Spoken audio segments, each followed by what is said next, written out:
All right, Brad, we know that December and these winter months are just traditionally, historically, a slow time in the real estate market.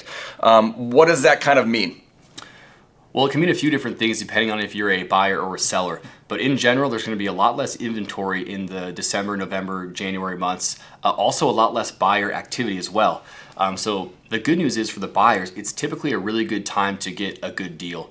Simply because the people who are deciding to actually sell in the heat of November here, they're pretty serious sellers. They wouldn't be trying to move during Christmas time if they didn't really need to sell their property. So because that gives the buyer a little bit more leverage. And so because there's less competition from the buying pool, great time to get a deal, for a buyer.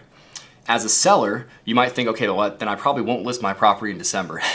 And yes, there is going to be less buyer activity, but the good news is there's also less inventory. So if you do find the right buyer that loves your property, they have a lot less other houses to choose from. So the ones that are shopping are, again, also very serious buyers. So it can be good or bad for both, but what it just means for all of you that it's just a little bit slower.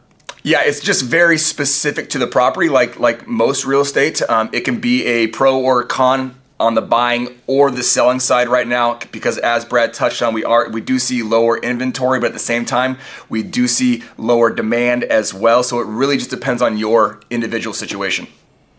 Yeah, and I would add to this specific year here in December 2022, this is a very interesting time, unprecedented. There's a lot of fear in the market for buyers right now.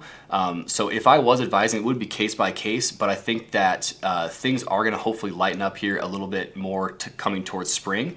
So for the sellers out there, it might end up being a better opportunity to sell in the spring when we think that we'll have a little bit more certainty and a little less fear in the market with the latest things that have happened with the Fed here recently.